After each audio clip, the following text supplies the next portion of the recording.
My daughter-in-law saw me in front of the mirror, trying on a new lipstick. She smiled with disdain and said, "Don't bother, mother-in-law. At that age, makeup doesn't work miracles anymore." I didn't answer. I just put the mirror away, grabbed my purse, and walked out. The next day, when she saw who had come to pick me up, all the color drained from her face. But to understand how I got to that moment, I need to take you back 3 years. To the day I buried Robert, my husband, the day everything began to fall apart. My name is Eleanor. I am 67 years old, and for 42 years I lived in the same house in the Upper East Side in New York City. A house with a small garden, with classic subway tile in the kitchen, and the smell of drip coffee that Robert brewed every morning. A house full of memories, laughter, and life. When Robert died, I felt like the floor was being ripped out from under me. My 2 sons came to the funeral. Matthew, the eldest, arrived with Juliana, his wife. Richard Aguirre, the younger one, came alone from Austin, Texas, where he worked as an engineer. Matthew barely hugged me. Juliana wore dark sunglasses and a fitted black dress that seemed more appropriate for a movie premiere than a wake. 3 weeks after the funeral, Matthew appeared at my door. "Mum, we need to talk," he said. Juliana was behind him, with a smile that I then thought was sympathetic. "Don't worry. This house is too big for you alone. What if something happens to you? What if you fall?" I was still stunned by the pain. I still slept on the side of the bed that wasn't mine. I still set 2 mugs on the table every morning out of habit. "Let us stay on the 2nd floor for a while," Matthew suggested, "just while we save up for our own place. This way we can take care of you, Mum. You won't be alone." Those words were my undoing. You won't be alone. I accepted. My God, I accepted without thinking. The first week was tolerable. Juliana went up and down the stairs with boxes. Matthew was installing Wi-Fi on their floor. I continued my routine, making my breakfast, watering my plants, watching my soaps. But in the 2nd week, Juliana started coming downstairs more often. "Oh, mother-in-law, are you still using these old pots?" she would say, touching my Tefal cookware. "Mother-in-law, aren't you embarrassed to have these faded curtains?" Every comment was like a tiny needle. It didn't hurt immediately, but they accumulated. One day I came home from the store and found she had moved the furniture in my living room. "They were so old-fashioned, mother-in-law. I wanted to give it a more modern touch," she explained with that smile of hers. I didn't say anything. I swallowed my annoyance. I thought, she's trying to help. But when she threw away my collection of ceramic mugs that Robert had given me over the years, something inside me started to break too. "Oh, sorry, mother-in-law. Were they all chipped? I already bought you new ones, much prettier." The new ones were clear glass, cold, with no history. That night I cried in silence, hugging the only mug I had saved from the trash. But the worst was yet to come. The following months were like watching the water carry away the sand on the beach. Little by little, without me being able to stop her, Juliana no longer asked for permission for anything. She came down to my kitchen and used my things as if they were hers. She opened my refrigerator and complained. "Ugh, mother-in-law, nothing but old person food. Don't you get bored eating the same thing?" One Tuesday, I came home from the farmer's market, carrying my bags of vegetables. Juliana was in the living room painting her nails on my sofa. "Mother-in-law, you still go to the market? There are apps to have everything delivered to the house. You're not at the age to be carrying bags anymore." I gripped the handles of the bags until my fingers hurt. "I like to pick my own tomatoes," I replied with all the calm I could muster. She laughed. "Oh, how sweet. Ladies of your time and their habits. Ladies of your time." As if I were a museum relic. Matthew was almost never around. He left early, came back late.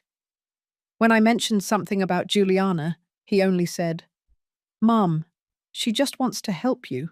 Don't be so hard on her." Hard on her?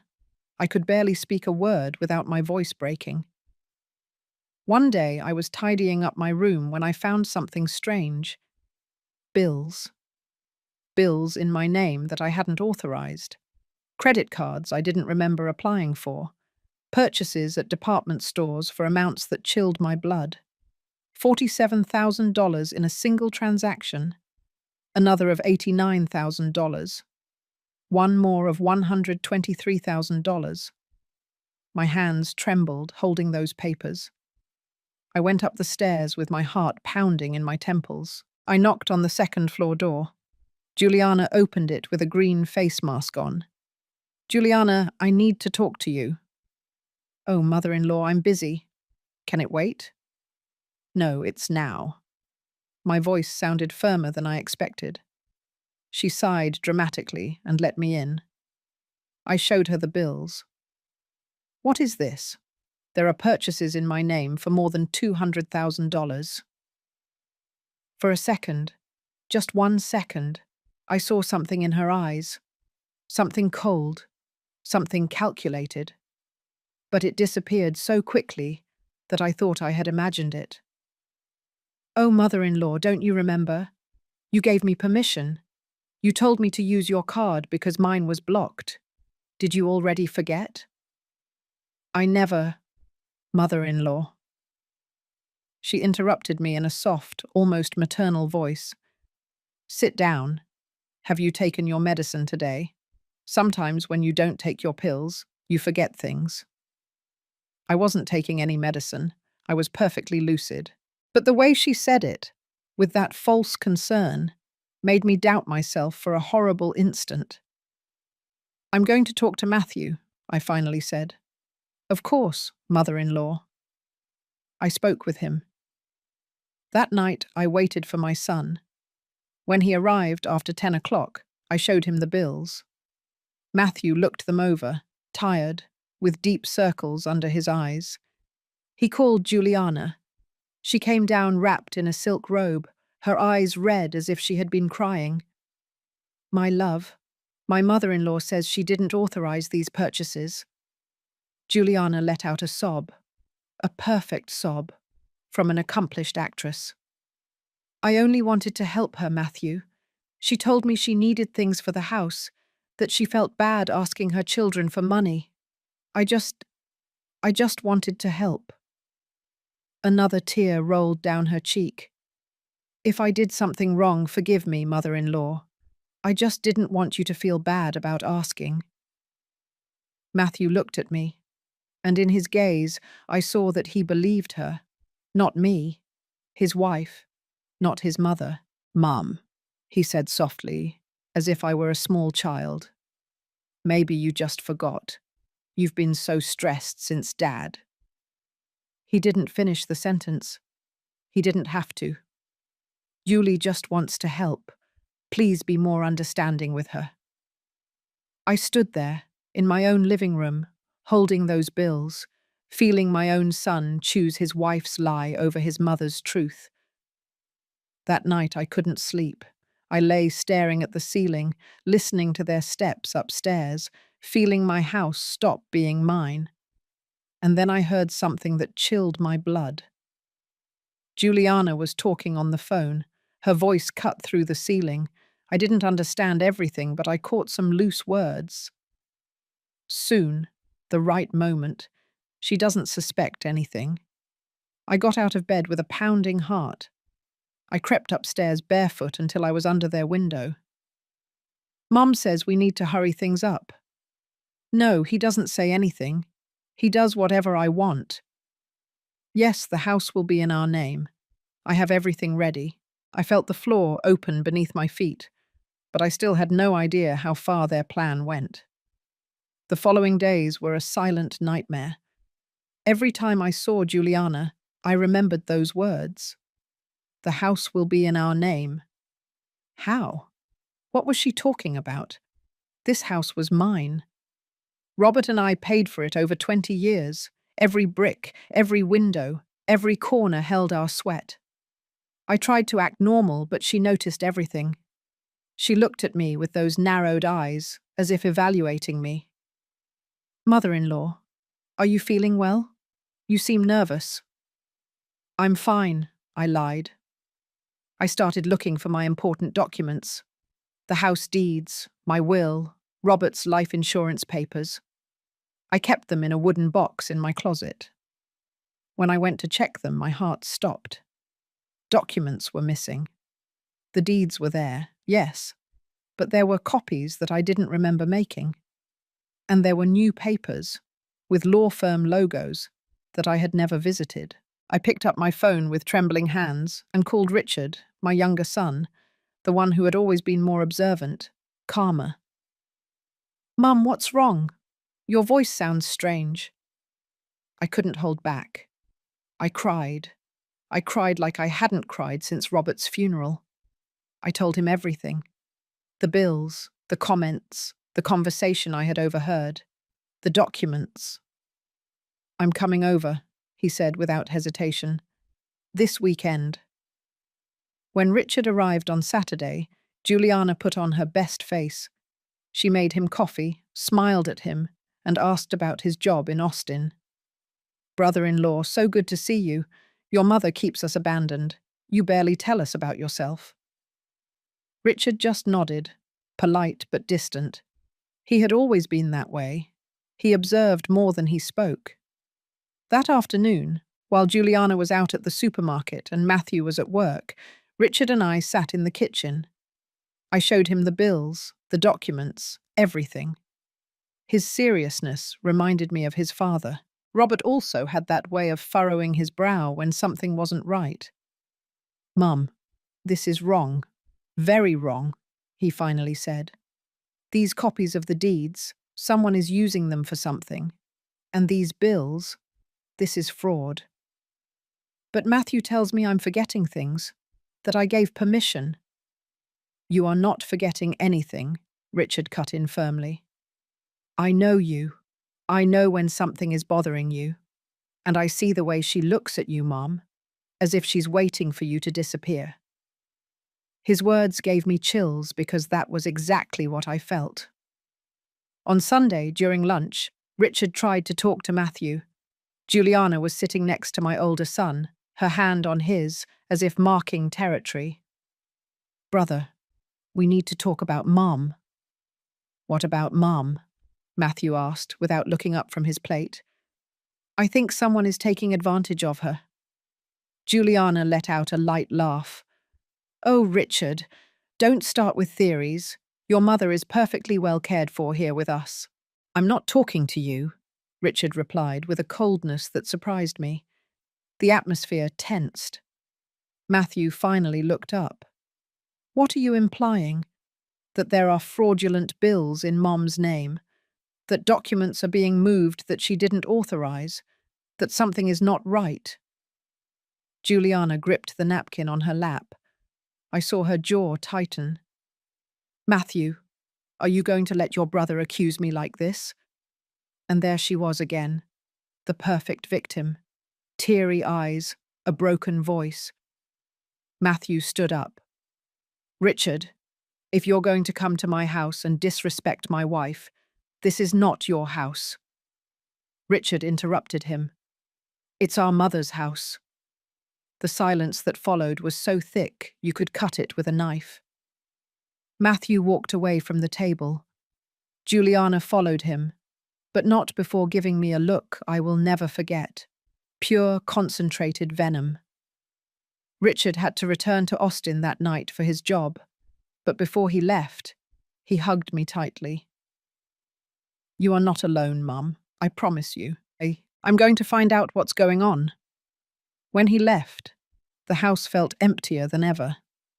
The following days, Juliana intensified her strategy. Now the goal was clear, to isolate me. I had my group of friends. We met every month to knit and have tea. They were women my age, lifelong friends, Sue, Beth, and Dolly. We had raised our children together, We had buried our husbands together. One Thursday, as I was getting ready to go to our meeting, Juliana came down the stairs. "Where are you going, mother-in-law?" "To Sue's house. It's our knitting group." She made a face. "Oh, mother-in-law, again with those ladies? I always see you so tired after those meetings. You're all so old, don't you think? So much talk about aches and diseases. They depress you." "My friends don't depress me." "I'm not saying it's their fault, mother-in-law, but at your age, being tired is dangerous. What if you get dizzy on the way? What if something happens to you?" Every word was an invisible chain. "I'm fine, Juliana." I know, but Matthew worries so much. Why don't you stay here instead? I'll keep you company. We can watch a movie." I looked at my purse, my sweater, the keys in my hand, and for the first time in my life, I felt fear. Fear of leaving my own house. Fear of what might happen if I disobeyed her. I picked up the phone and called Sue. "Sue, I won't be able to go today. I feel a little tired." My friend's worried voice on the other end broke my heart. "Eleanor, are you okay? You haven't come in 2 months." 2 months? Had I stopped living for that long? "I'm fine. Just, I need to rest." When I hung up, Juliana was smiling. "That's a good decision, mother-in-law. You'll see. You'll feel better here. Calm. Resting."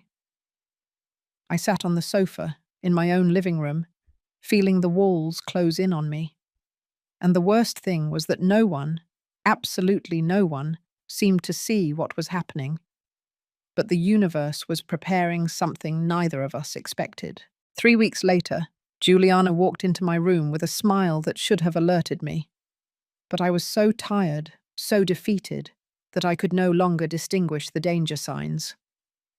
"Mother-in-law, I have a surprise for you." I looked up from the book I was pretending to read. In reality, I had been looking at the same page for 20 minutes without processing a single word. "What surprise?" "We're going to throw you a birthday party." My birthday was in 4 days, 68 years old. Since Robert died, I hadn't celebrated any. I didn't feel like it. Birthdays are celebrated with the person who knows every one of your years, and that person was no longer here. "I don't want a party, Juliana." "Oh, mother-in-law, don't be bitter. You'll see, you're going to love it. I'll invite the neighbors, the family, your friends. It will be beautiful." Something in her tone unsettled me, but I didn't have the strength to fight. My birthday arrived with bright sunshine that contrasted with the darkness I felt inside. Juliana had been decorating the house since early morning.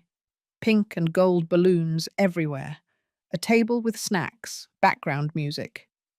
"See, mother-in-law, everything perfect for you." The guests started arriving after 4 in the afternoon.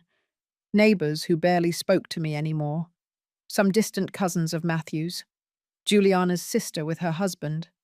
And to my surprise, Sue, Beth, and Dolly also came. "Eleanor, how good to see you." And Sue hugged me tightly. "We haven't heard from you in so long. We thought you were mad at us." "I could never be mad at you," I whispered. Juliana suddenly appeared between us. "My mother-in-law's friends. Come in, come in. There's food and drinks for everyone." The party was normal until it was time for the cake. Juliana made everyone gather in the living room. They turned off the lights. They sang Happy Birthday, off-key and cheerful. "Well, before cutting the cake," Juliana announced with a glass in her hand, "I want to say a few words about my dear mother-in-law."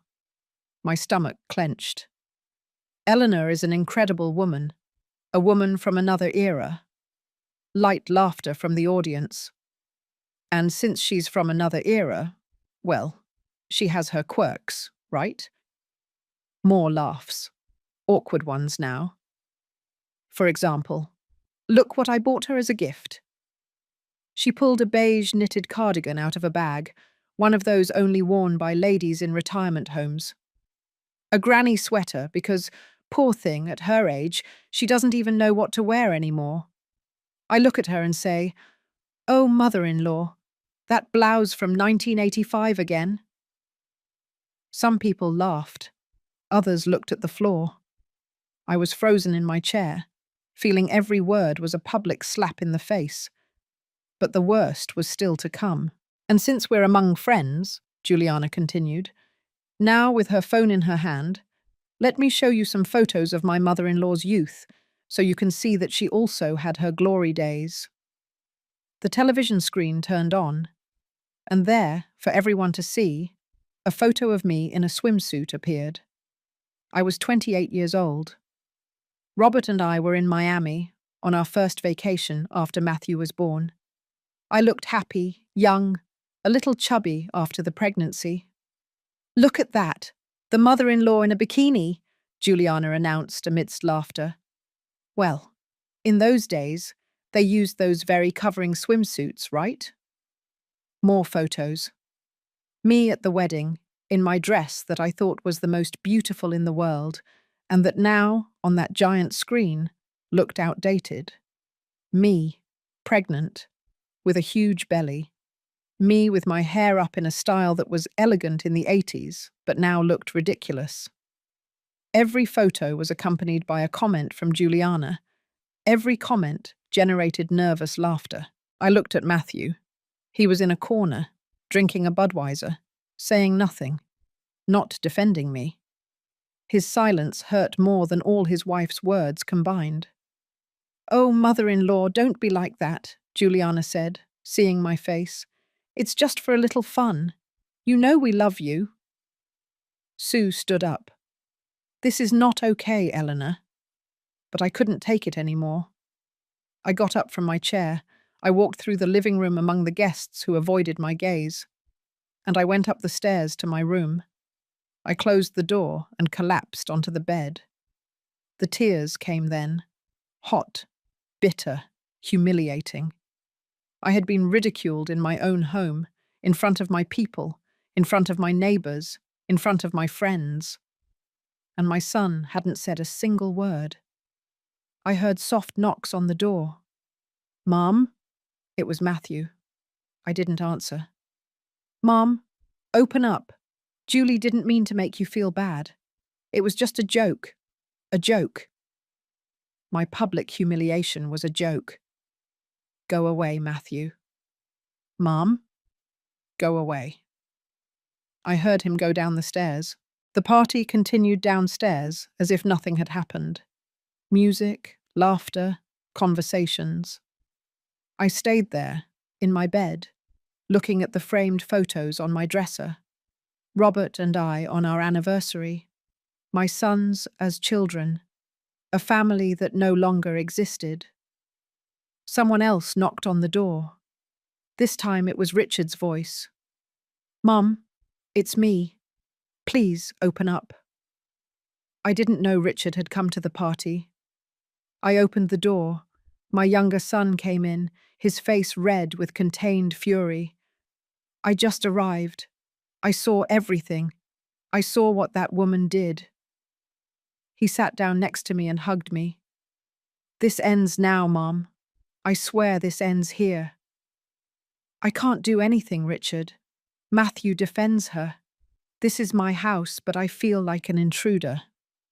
"Well, you're going to stop feeling that way," he said with a determination I hadn't known he possessed. "Because tomorrow morning, we're going to start fighting." I didn't entirely believe him. How were we going to fight? Against what? Against my own son? But Richard was right about one thing. This couldn't continue. That night, when everyone left and the house was quiet, I found the beige cardigan Juliana had given me on my bed. I held it in my hands. It smelled new, like a department store, like mockery. And then, for the first time in months, I felt something other than sadness. I felt rage. And rage, I would soon discover, was much more useful than tears. The rage kept me awake all night. I tossed and turned in bed, reliving every moment of the humiliation, every laugh, every look of pity from my neighbours, every second of Matthew's cowardly silence. At 6 o'clock in the morning, I was already up. I couldn't take it anymore. I needed answers. I needed to know how far all this went. I went down to the kitchen. The house was a mess after the party. Dirty dishes, scattered glasses, napkins on the floor. Of course, Juliana had left everything out, expecting me to clean it, as always. But this time, I wasn't going to clean. This time, I was going to search.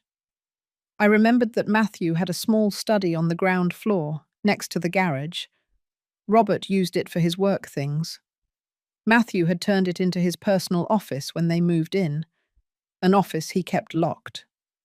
I went to my room and looked in my jewellery box. There it was.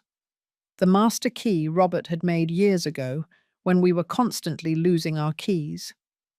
That key opened every door in the house. With my heart pounding in my ears, I went down to the study. The key turned with a soft click. The door opened. Robert's desk now had a new computer, papers neatly organized in folders, a forgotten coffee mug from days before. I started searching. The first folder seemed normal, utility bills, Matthew's bank statements. But the second folder had my name on it. With trembling hands, I opened it. And there it was. The entire plan, every monstrous detail, legal documents, draft lawsuits, a contract with a law firm in Midtown.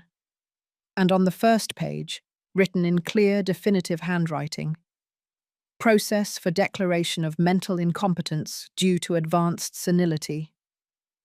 The air escaped my lungs. I kept reading. There was a step-by-step plan. Phase 1. Document episodes of forgetfulness and erratic behavior. Completed. Phase 2. Isolate from social circle to prevent contrary testimony. In process. Phase 3. Psychiatric evaluation with Dr. Velasco. Personal contact. Pending. Phase 4. Judicial request for legal guardianship. Pending. There were more pages, photographs, photos of me taken out of context. One where I was in my pajamas in the middle of the afternoon because I had felt unwell. Another where I looked confused because I had lost my glasses. Another where I was talking to myself in the garden. In reality, I was talking to my cat, but in the photo, the cat didn't appear. Each image had a date and a description. Subject wanders in pajamas at inappropriate hours. Subject shows spatial disorientation. Subject presents episodes of speech without a present interlocutor. Subject. They called me subject. As if I were an experiment. As if I wasn't a person. As if I wasn't the mother of one of them. But the worst was on the last page. A preliminary notarial document, a draft deed, where the house, my house, would pass to the name of Matthew Fernandez Castro and Juliana Montero de Fernandez as soon as my incapacity was declared. For reasons of safeguarding family heritage due to the proven incapacity of the current title holder. I felt like I was drowning. The walls of the study were closing in on me. There was also a financial analysis. They had calculated everything. The value of the house, $8,750,000 according to their estimate. My savings, $340,000 in the bank. Robert's life insurance, which I had collected and hadn't yet touched, $520,000. Everything added up, labelled, valued. I wasn't their mother. I was an obstacle, a formality, a problem to be solved. And there was more. A printed WhatsApp conversation between Juliana and someone named Mum Rosie. Juliana, it's almost ready, Ma. The lawyer says we can have guardianship in 3 months. Mum to Rosie. What about the other son? The one in Austin? Juliana. Richard doesn't matter. Matthew is the eldest and has de facto custody. The lawyer says that's enough. Mum to Rosie. And if she resists?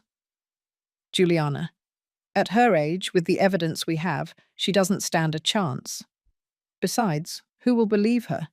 We've already isolated her from her friends. She has no one. Mum Rosie. Well done, honey. Once you have the house, you can do whatever you want with her. Put her in a nursing home and forget about her. Juliana. Or even sell it and move to Beverly Hills. That's always been my goal. Tears fell onto the paper, blurring the words. But I had already read them. I couldn't erase them from my mind. A nursing home. They wanted to put me in a nursing home. They wanted to take my house, my dignity, my freedom, and leave me rotting in a small room while they sold the memories of my life. I took photos of everything with my cell phone. My hands trembled so much that several came out blurry, but I managed to capture the essential information. I put everything back exactly as it was and left the study. I locked the door, went up to my room, sat on the edge of my bed, and looked at the photos on the wall. Matthew, as a child, smiling, with his front tooth chipped from a bike fall.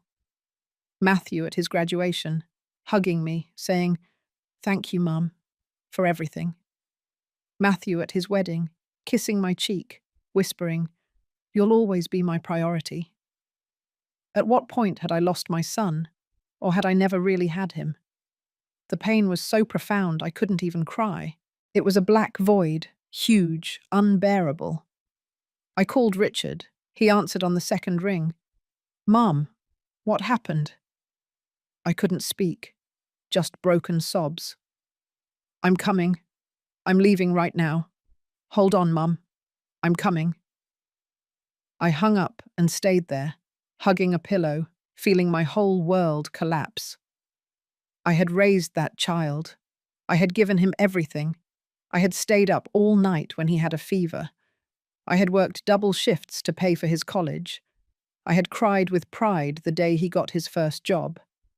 And now that same child was planning to steal everything from me, declare me insane, lock me up, erase me. My bedroom door opened. It was Juliana. She was wearing a pink satin robe and holding a steaming cup of coffee. "Good morning, mother-in-law. Are you over your tantrum from last night?" I looked at her, and for the first time, I saw her true face. No masks, no fake smiles, just pure, cold, calculating ambition. "Get out of my room," I said in a voice I didn't recognize as mine. She laughed. "Oh, mother-in-law, so dramatic. You better come down for breakfast before it all gets cold." I said, "Get out." Something in my tone made her stop. She looked at me with those narrowed eyes, evaluating me. "Whatever," she finally said, and left. When she closed the door, I pulled out my phone and looked at the photos I had taken of the documents again. The pain was still there, deep, heartbreaking. But now there was something else. There was evidence. And although I felt destroyed, although I felt I had lost my son forever, there was a small spark inside me that refused to be extinguished. The spark of a woman who was not yet ready to give up. Richard arrived 3 hours later. I heard him burst through the front door like a storm. Juliana tried to stop him. "Oh, brother-in-law, what a surprise. We didn't know you." "Where is my mother?" "In her room, but she's a little upset. I think she needs to rest." Richard walked past her as if she were invisible. He took the stairs 2 at a time. He knocked on my door. "Mom, it's me." I opened it. My son hugged me tightly, and there, in his arms, I cried again. But this time, they weren't tears of defeat. They were tears of contained rage. "Tell me everything," he said, closing the door. I showed him the photos. I watched his face go from concern to disbelief, and then to a fury I had rarely seen in him. This is criminal, Mum.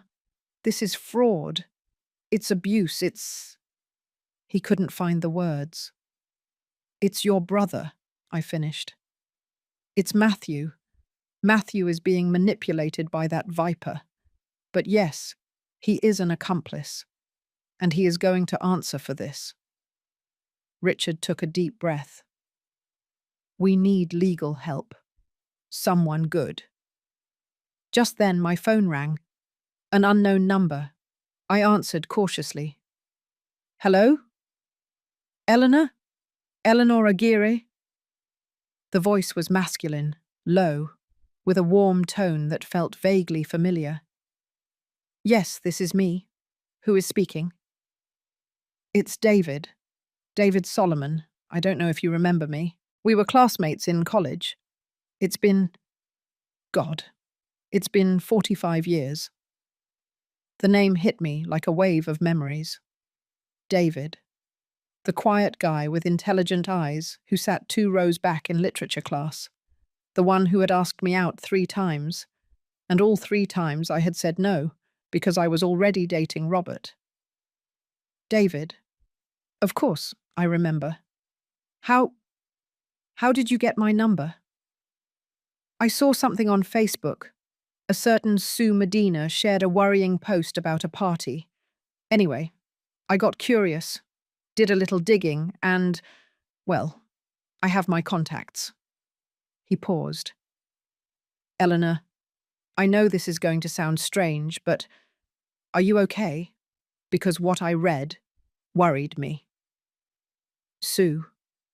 My dear friend Sue had posted something about the party, about my humiliation. No, David. I'm not okay. Can we meet? Have coffee, if you want, of course.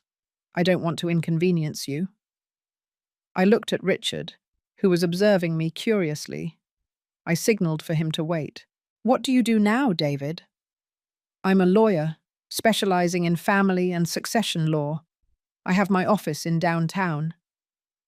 The universe, I thought, has strange ways of sending you help right when you need it most. Yes, I want to see you. Can you come to my house? I need urgent help. Give me the address.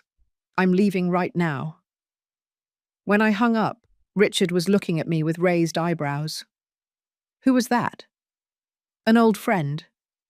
A lawyer. An old friend who shows up right now?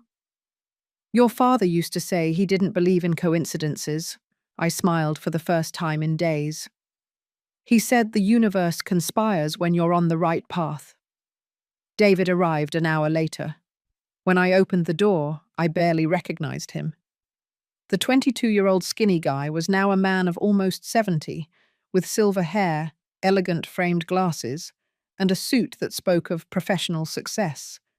But the eyes were the same. Intelligent. Kind.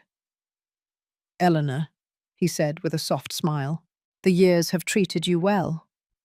You're lying, I replied, but I appreciate the effort. We sat in the living room. Juliana came downstairs immediately, like a vulture smelling prey. Oh, mother-in-law, who is your visitor? A friend. And this is private, Juliana. She frowned, but went back upstairs, not without looking at David with suspicion. I told him everything, from the beginning, from Robert's death to the documents this morning. Richard filled in the details. David listened in silence, taking notes in a leather notebook. When we finished, he took off his glasses and rubbed the bridge of his nose. Eleanor, this is serious, very serious, but it's also solid. With the evidence you have, we can stop them. How? This house is in your name, correct? Yes, the deeds are in my name. Robert and I paid for it together, but when he died, everything was transferred to me. Then you have all the power. They can't do anything without a court order. And to get that order, they would need to prove your incapacity to a judge. With the evidence we have of their fraud, No judge would grant them that guardianship. But the debts? The cards in your name? Pure fraud. We will prove it. Every purchase, every transaction. If you didn't sign, you didn't authorize it. It's not your debt. David leaned forward. But I need you to trust me. We are going to document everything, every conversation, every move they make. And when we have enough, we hit them with everything. And Matthew? My voice broke, saying his name. David looked at me with compassion. Eleanor, Matthew is an accomplice. Maybe he's being manipulated, but he's choosing his wife over his mother. And that choice has legal consequences. Richard intervened. I want to help with everything. Whatever you need, David. Good. We need to record conversations. Eleanor, can you act? Can you pretend that everything is the same? I thought about all the times I had pretended to be fine when I wasn't. When Robert died and I had to keep functioning. When my whole body hurt, but I kept cooking, cleaning, smiling. I can act, I said. Good. Even if you can, fake a little bit of dementia. Let Juliana get overconfident. Let her speak freely, thinking you're lost. The idea turned my stomach. To pretend to be exactly what they wanted me to be. But I understood the strategy. I'll do it. David took a small recorder out of his briefcase. This is legal. You are recording conversations in your own home. Everything we capture is admissible in court. He showed me how to use it. It was tiny, the size of a USB stick. And one more thing, Eleanor. David looked me straight in the eyes. Why did you never marry me when I asked you? The question caught me by surprise. Richard coughed uncomfortably. David, relax. It's been 45 years, but I was always curious. Because I was in love with Robert, I answered honestly. And even though you were wonderful, my heart already belonged to someone else. He sighed with a melancholic smile. I imagined as much. Robert was a good man. I knew when he died. I was very sorry. Thank you. But I'm here now. And this time, Eleanor, let me help you. Let me be your ally. There was something in his eyes, something that went beyond friendship or professional help. After so many years, David was still looking at me the way he looked at me at 22, with admiration, with affection. And I, widowed, betrayed, stolen from, humiliated, felt for the first time in months that I was not completely alone. Thank you, David. Truly. When he left, Richard looked at me with a mischievous smile. That man is still in love with you. Don't talk nonsense. Mum, I'm a man. I recognize that look. And I'm glad. You need people who truly love you, not opportunists who only want your house. That night, when the house fell silent, I hid the recorder in the pocket of my robe. Tomorrow, the performance of my life would begin. And Juliana, so confident in her victory, would have no idea that the hunted had just become the hunter. The following days, I became someone I didn't recognize. An actress. A spy in my own house. I started slowly, small, forgetful moments that Juliana would notice. I left my keys in strange places. I asked the same question twice. I put on a blouse and then said, "Did I already eat breakfast?" when I clearly had. Juliana took the bait completely. "Oh, mother-in-law, forgetting things again. Have you taken your vitamins?" she said with that false concern that no longer fooled me. "Which vitamins, honey?" Now I called her honey. That word cost me every letter, but it worked. She smiled. "The ones I gave you this morning, mother-in-law. Don't you remember?" "Oh, yes, I think so." I paused, confused. Or was it yesterday? I watched her take notes on her phone, documenting, building her case, without knowing that I was documenting her. One afternoon, while I was pretending to take a nap on the sofa, I heard her talking on the phone in the dining room. The recorder was in the pocket of my sweater. Mum, I swear she's getting worse every day. Yes, this morning she put on the same blouse twice and didn't even notice. The lawyer says we almost have enough. 3 more weeks, a month maximum, and we can file the lawsuit. The psychiatric evaluation? We already have an appointment with Dr. Velasco for the 28th. He already knows what he has to put in his report. My blood boiled. A bought-off psychiatrist. But I remained still, breathing slowly, as if asleep. Richard? He doesn't matter. Matthew already spoke with a lawyer, and he told him that as the younger brother, he doesn't have the same rights. Besides, what is he going to do from Austin? By the time he finds out about everything, it will already be signed. She continued talking about her plans, selling the house, buying an apartment in Beverly Hills, going on vacation to Europe with the money from my life insurance. When she hung up, I waited 5 more minutes. Then I woke up with a start. Oh, did I fall asleep? What time is it? Juliana appeared with her serpent smile. 4 o'clock, mother-in-law. Did you sleep well? Did I eat already? Yes, you ate 2 hours ago. Don't you remember? Oh, honey, lately it's hard for me to remember things. Don't worry, mother-in-law. That's what I'm here for, to take care of you. Every word was poison wrapped in honey. That night I sent the recording to David and Richard. David responded immediately. Perfect. This is pure gold. Keep it up. We need more.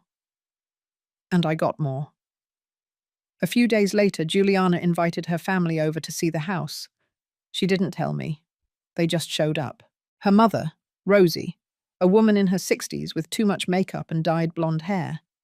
Her sister, Daisy, and her brother-in-law, a fat guy who would sweat even at the North Pole. I was in my room when I heard them arrive. I walked down the stairs slowly, with the recorder hidden in the pocket of my skirt. Oh, mother-in-law, Rosie hugged me with false familiarity. So nice to finally meet you. Julie talks about you a lot. The pleasure is mine, I lied. Look, Mum, Daisy, this is the dining room. Juliana was giving the tour as if she were the owner. We're going to put a new table here. This one is too old. It's the table where we raised our children, I said softly. Juliana ignored me. And we're going to completely remodel the living room, change the furniture, paint the walls, put down a new rug. Her mother nodded excitedly. Oh, honey, your house is going to be so beautiful. Mom, please, Juliana whispered, glancing at me. But then she smiled. Well, mother-in-law understands, right? At her age, these things don't matter that much to her. I bit my tongue. Act, Eleanor. Act. Yes, honey, whatever you say. They went up to the 2nd floor. I followed slowly like a tired old woman. I wanted them to think I was harmless, weak, controllable. On the 2nd floor, Juliana opened the door to the room that had been Matthew's when he was a child. It was now their marital bedroom. We sleep here. When the mother-in-law leaves, this will be the master bedroom. I'm leaving? I asked in a trembling voice. Rosie patted my shoulder. Oh, Mrs. Eleanor, Julie was saying that maybe you would be more comfortable in a place where they can take better care of you. You know, with nurses, activities for people your age, a nursing home. They were talking about putting me in a nursing home in my own house. Maybe so, I said submissively. Maybe it's for the best. Daisy, the sister, intervened. The good thing's that when they sell this house, they're going to get good money. How much did you say it would be worth, Julie? Like $9 million? 8.5 million, according to the estimate. But yes, it's a good investment. They were talking about my house as if I were already dead. But I stayed there, silent, recording everything. When they left, I went up to my room and cried, not out of sadness, but out of contained fury, out of momentary helplessness, but also something else, determination. I sent the audio to David. His response made me smile for the first time in days. We've got them. We're almost ready. That same week, something happened that I didn't expect. I was in the kitchen making coffee when I heard voices from the second floor. An argument. Matthew and Juliana. I don't know if we're doing the right thing, Matthew was saying. Now you tell me this. After everything we've planned. She's my mother, Juliana. Your mother is old. She can't take care of herself. We're doing her a favor. A favor? Or we want her house? There was a silence. Then Juliana's voice, cold as ice. Matthew, we decided this together. Your mother has a huge house she doesn't use. We need an asset. What's wrong with that? But declaring her incapacitated when she's not. And what do you suggest? Waiting until she dies? She could live for 20 more years. 20 years living as freeloaders. 20 years without anything of our own. But it's fraud, Yuli. It's strategy. Besides, you already signed the papers with the lawyer. You gave your statement. You're in it, my love. There's no turning back. I didn't hear any more. I went up to my room silently. My son had doubts, small, late doubts, but he had them. That night I called David. Is it time? I asked. Almost. I need one more thing. We need evidence of the lover. What lover? Eleanor, please. No one does all this just for a house. She has plans, and I'm sure they include someone other than your son. He was right. The next day, I set out to watch her. Juliana went out to the gym every afternoon, always dressed up, always perfumed, and she always returned 3 hours later, with her hair intact and not a drop of sweat. I asked Sue for help. My friend, bless her, immediately agreed. Eleanor, count on me. That woman is going to pay for everything she's done to you. Sue followed her in her car. Juliana didn't go to any gym. She went to a hotel, the Waldorf Astoria in Beverly Hills. Sue sent me photos. Juliana entering arm in arm with a man, a guy about 40 years old, slicked back hair, expensive suit, a salesman's smile. 3 hours later, they left. He kissed her on the lips before getting into a Cadillac Escalade. Sue investigated the plates. The car was registered to Steve Ortiz Paniagua. A quick Google search revealed what we needed. A businessman wanted in Dallas for real estate fraud. A professional con artist. I sent everything to David. His response was immediate. Perfect. We can move now. Are you ready? I looked at my reflection in the mirror. The same woman who had tried on that lipstick weeks ago, but different, with fire in her eyes. I'm ready, I replied. And the next day, Juliana saw someone arrive whom she never expected. It was Tuesday, 10 o'clock in the morning. Juliana was in the living room watching a show on television, eating grapes from my fruit bowl with her feet on my coffee table. She heard the doorbell and went to open it with annoyance. Who could it be now? She opened the door and her face went white. David was there in his impeccable suit, his leather briefcase, and a professional smile. Good morning. I'm looking for Mrs. Eleanor Aguirre. Who are you? Juliana stammered. David Solomon, lawyer. I'm here to see my client. I came down the stairs at that moment.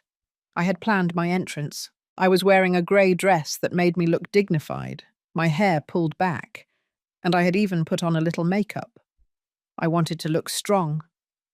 "David, please come in," I said, with a firmness that made Juliana take a step back. "Client?" Juliana repeated. "Mother-in-law, what is this man talking about?"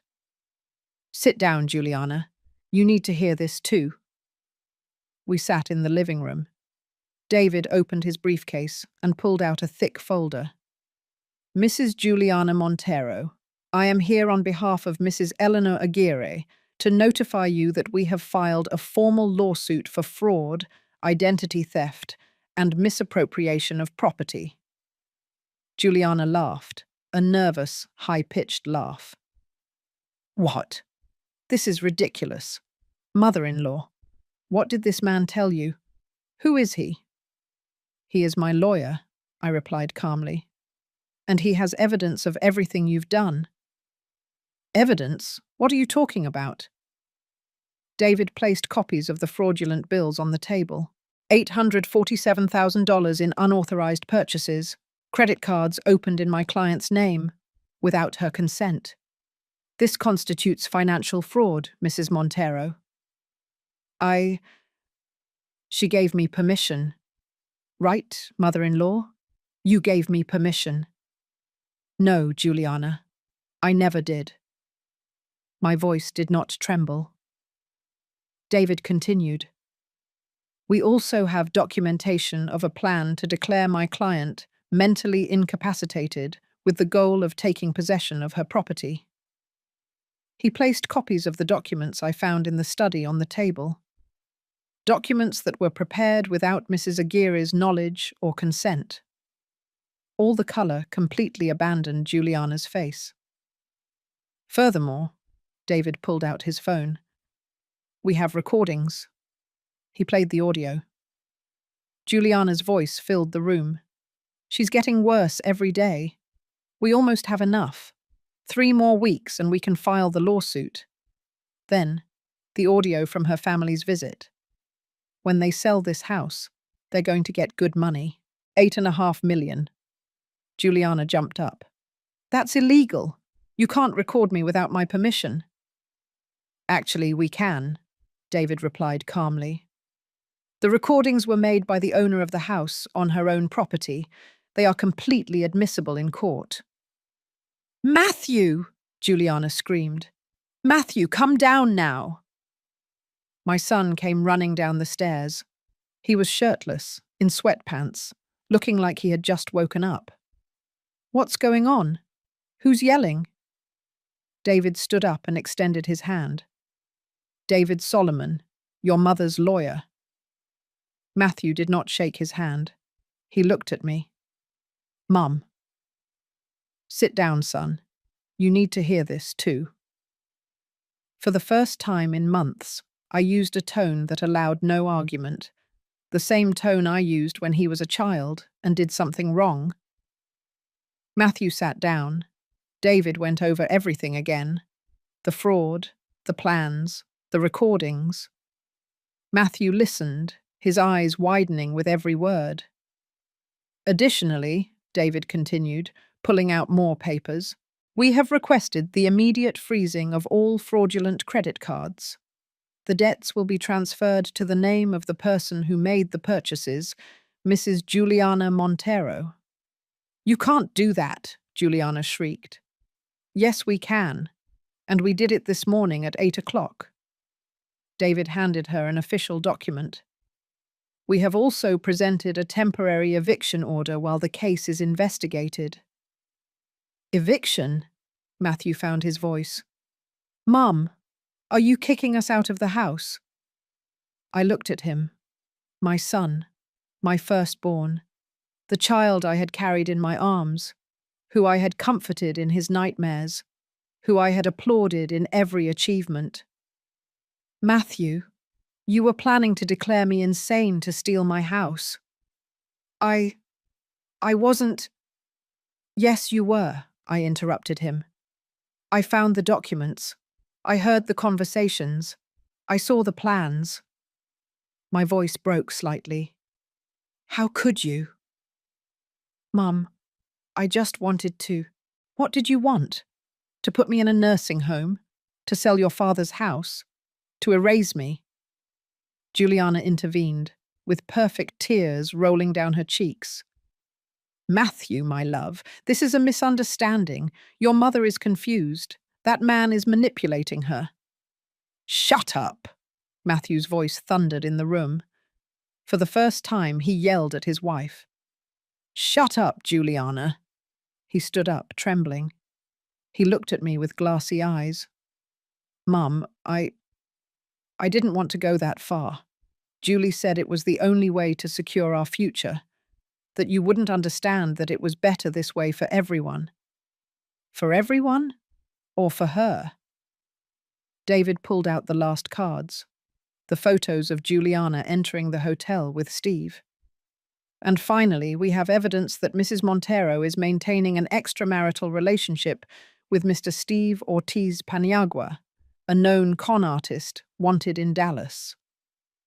The photos fell onto the table like bombs. Matthew saw them. 1, 2, 3. Juliana kissing another man. Juliana laughing with another man. Juliana leaving a hotel with another man. "Matthew, I can explain." Juliana started. But Matthew wasn't looking at her anymore. He was looking at me, and in his eyes, I saw something I hadn't seen in months. Guilt, shame, pain. The court order establishes that both Mr. Matthew Fernandez and Mrs. Juliana Montero must vacate the second floor of this property within a period of no more than 72 hours while the investigation is carried out, David read from the official document. 72 hours? Juliana sprang up. "This is abuse. We have nowhere to go." "You should have thought about that before you planned to steal the house from a 68-year-old woman," David replied without emotion. Juliana looked at me with pure distilled hatred. You played the fool all this time? You set a trap for us." "No, Juliana. I defended myself, which is not the same thing." "Matthew, do something. She's your mother. Convince her." But Matthew was still looking at the photos. He picked one up in his hands, the photo of Juliana kissing Steve. "How long?" he asked with a broken voice. "Matthew, it's not—" "How long?" 6 months, Juliana whispered. The silence was deafening. 6 months? 6 months you've been cheating on me while planning to steal everything from my mother? "I wasn't going to steal it. It was for us, for our future." "Our future?" Matthew let out a bitter laugh. "Did our future include that guy?" Juliana didn't answer. She didn't need to. The truth was written all over her face. Matthew slumped onto the sofa. He covered his face with his hands. And he cried. I wanted to approach him, hug him, comfort him as I did when he was a child. But I stayed where I was, because my son had made decisions, and decisions have consequences. David put away his documents. "You have until Friday at 6 o'clock in the afternoon to vacate. If you do not comply voluntarily, the police will come to execute the order. I suggest you cooperate." I accompanied him to the door. "Thank you, David." "It's just the beginning, Eleanor. The hard part comes now." When I closed the door, I stood there for a few seconds, taking a deep breath. Behind me, Juliana was screaming. Matthew was crying. Chaos had erupted. But for the first time in months, I wasn't crying. For the first time in months, I was standing. And though my heart bled for my son, for the broken family, for everything lost, I also felt something I had forgotten. Dignity. The next 3 days were a silent hell. Juliana packed her things violently, throwing clothes into suitcases, breaking what she couldn't take. Matthew moved like a zombie, not speaking, not looking at anyone. On Thursday night, my son knocked on my bedroom door. "Mom, can I come in?" My heart constricted. "Come in." He entered with slumped shoulders, swollen eyes. He looked 10 years older than a week ago. Mum, I don't even know where to begin. Start with the truth, Matthew. He sat on the edge of my bed, where he had sat so many times as a child when he was scared or sad. Juliana convinced me that we were doing it for your own good. She told me you were losing your memory, that you needed special care, that the house was too much for you. He wiped his tears with the back of his hand. And I wanted to believe her. Why? Because it was convenient for me, Mum. Because I wanted the house. Because I was tired of not having anything of our own. And was it worth destroying me to get it? No, God, no. But when you get into something like that, it's easier to justify it every day. One more step, one more lie, and suddenly you're so deep you don't know how to get out. You could have gotten out at any moment. You could have talked to me. I know, and I didn't, and I will carry that for the rest of my life. He looked at me with pleading eyes. Mum, I know I don't deserve your forgiveness.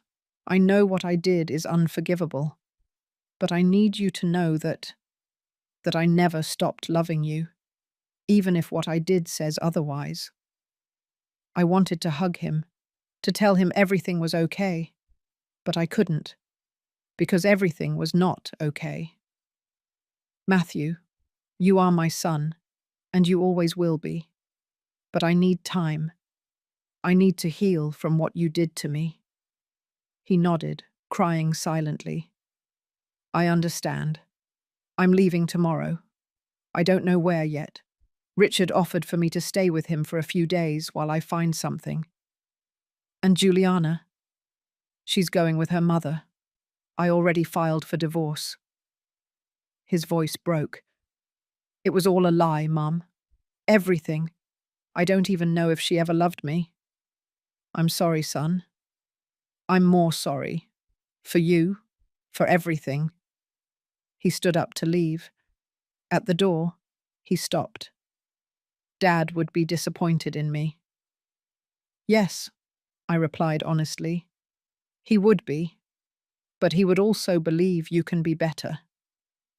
When he left, I cried. Not for Juliana. Not for the house. I cried for my son, for the boy he was and the man he had become. On Friday at 5 o'clock in the afternoon, Juliana and Matthew finished moving their things out. Richard had come from Austin to help with the boxes. Juliana did not speak a word to me. She just gave me one last look of pure hatred before getting into an Uber with 6 suitcases. Matthew said goodbye with a long, desperate hug. I'm going to make it up to you, Mum. I don't know how, but I will. When they left, the house fell into a silence I hadn't felt in 2 years. Richard stayed with me that night. We ordered Chinese takeout and sat in the living room, my living room, without the constant noise from upstairs. How do you feel, Mum? Tired, sad, but also liberated. You did good. Dad would be proud. Your father would never have let us get to this point. No, but Dad is not here anymore, and you had to fight alone, and you won. 2 weeks later came the court hearing. David had prepared me. It's just a formality. With all the evidence we have, the judge will rule in your favor. The courtroom was small, cold, smelling of old paper and reheated coffee. I was sitting next to David. On the other side, Juliana with her lawyer, a nervous man who was sweating despite the air conditioning. Matthew did not come. His lawyer represented him. He had accepted all the blame in exchange for a lighter sentence. The judge, a man about 60 years old with thick glasses, reviewed the documents. Well, I have reviewed the case. Mrs. Montero, do you have anything to say in your defense? Juliana stood up. She was wearing a navy blue suit, her hair pulled back, discreet makeup, the perfect image of innocence. Your Honor, it was all a misunderstanding. I only wanted to help my mother-in-law. She was confused. She was forgetting things. Is that why you opened credit cards in her name without authorization? The judge asked. She gave me verbal permission. And is that why you planned to declare her incapacitated to take possession of her property? Juliana stammered. It was my husband's idea. We have recordings where you clearly orchestrate the entire plan, Mrs. Montero. The judge looked at his papers. We also have evidence that you were maintaining an extramarital relationship while committing these frauds. Is that correct? Juliana's silence was answer enough. The judge took off his glasses. Mrs. Montero, what you did is called financial abuse of an elder. It is a serious crime. David stood up. Your Honor, we also want to present additional evidence about Mrs. Montero's accomplice, Mr. Steve Ortiz. He placed a thick file on the table. The judge reviewed it, and his expression hardened. Is this the same Steve Ortiz Paniagua wanted for fraud in Dallas? The same, Your Honor. We have reason to believe that Mrs. Montero planned to flee with him once the property was obtained. Juliana turned pale. That is not true. We have text messages, David continued relentlessly. He projected WhatsApp conversations between Juliana and Steve onto a screen. Juliana, it's almost ready, 3 more weeks and the house is ours. Steve, what about your husband? Juliana, that fool doesn't suspect a thing. Once I have the money, I'm divorcing him, and we're going to Cancun as planned. Steve, you're a bad girl. I love it. The judge read message after message. The courtroom was in absolute silence. Anything else you would like to add, Mrs. Montero? Juliana did not reply. She was crying, but no one believed her tears anymore. The judge closed the folder with a sharp bang. I rule in favor of Mrs. Eleanor Aguirre on all charges. Mrs. Juliana Montero must pay the sum of $847,000 for financial fraud, plus damages and fees to be established in a later hearing. An arrest warrant is issued for Mr. Steve Ortiz Paniagua. Mrs. Chaos. Montero will face criminal charges for fraud, falsification of documents, and financial elder abuse. The gavel struck the table. The sound echoed in my chest. I had won. Juliana was escorted out of the room by 2 officers. Before leaving, she turned to look at me. In her gaze, there was no more arrogance, only defeat. David hugged me. It's over, Eleanor. You won. But I didn't feel victorious. I felt exhausted, empty. We left the courthouse into the bright afternoon sun. Richard was waiting for me outside. And? We won, I said simply. He hugged me tightly. You deserve it, Mom. You deserve everything. That night, back in my house, I sat in the living room with a mug of drip coffee. The house was silent. The silence that used to terrify me now felt like peace. My phone rang. It was a message from Matthew. Mum, I heard the result. I'm happy for you. I know I don't deserve anything, but will I ever be able to see you again? I read it 3 times. My fingers trembled over the keyboard. Someday, son. But not today. It wasn't forgiveness. But it wasn't a definitive goodbye either. I looked around. My house, my living room, my memories. Everything was still here. And so was I. But the story wasn't over yet. 3 months after the trial, my life had found a new rhythm. Different. Quieter. I returned to my knitting meetings with Sue, Beth, and Dolly. They welcomed me with long hugs and tears of joy. Eleanor, you're a warrior, Sue said. You taught us all a lesson. I didn't want to be a warrior. I just wanted to be left alone. Well, you succeeded. And with style. Juliana was facing criminal trial. Her lawyer had tried to negotiate, but David was relentless. Steve, her accomplice and lover, was arrested in South Beach, Florida, trying to leave the country. Now both faced years in prison. The fraudulent debts were cancelled from my name and transferred to Juliana. $847,000 that she would have to pay off with community service and a payment plan that would take her decades.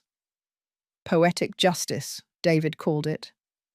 But the hardest part wasn't the trial or the lawyers or the papers. The hardest part was Matthew. My son had fallen into a deep depression. Richard called me every week to give me updates. "He's in therapy, Mum. He's trying to process everything. He lost his marriage, he almost lost his mother, and he discovered he was a puppet. How is he financially?" "Surviving. He got a new job. He's living in a small apartment. He's paying off his debts, little by little." "Has he asked about me?" "Every day." One October afternoon, 6 months after everything, Matthew appeared at my door. He hadn't called. He just rang the doorbell. When I opened it, I barely recognized him. He had lost weight. He had dark circles under his eyes. He looked tired, defeated, small. "Mom." His voice broke as soon as he saw me. "Matthew, I know I have no right to come. I know I should have called, but I needed to see you." I let him in. We sat in the living room, with 3 feet of distance between us that felt like an abyss. "I've been in therapy," he began, "twice a week, trying to understand how I became the person I was to you." "And what have you discovered?" "That I was weak. That I let ambition and manipulation turn me into a monster. That I betrayed everything Dad taught me." He wiped his tears. "That I betrayed the person who loved me most in the world." My heart contracted, but I didn't say anything. I needed to hear it all. "I'm paying the debts. All of them, even if it takes me years. The lawyer says I have to pay $140,000 in damages. I'm saving every dollar." "I don't need your money, Matthew." "But I need to pay it. I need to do something, Mum. Anything." We remained silent. A heavy silence, loaded with everything unsaid. The broken, the lost. "Why did you come today?" I finally asked. "Because it's your birthday." I had forgotten. 69 years old, a year after that humiliating party. Matthew pulled a small box out of his backpack. "I brought you something, it's not much. I don't have much money, but—" I opened the box. Inside was a mug, a hand-painted ceramic mug with little blue flowers. It was crude, imperfect, clearly made by inexperienced hands. "I made it myself," Matthew explained.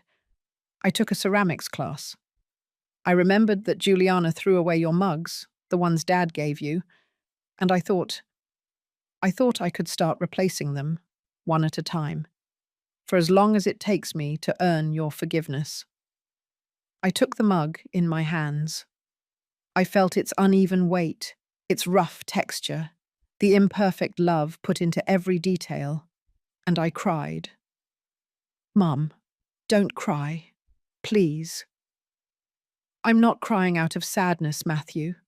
I'm crying because this mug is the first real thing you've given me in years. Real. Without interest. Without ulterior motives. Just because you wanted to give me something."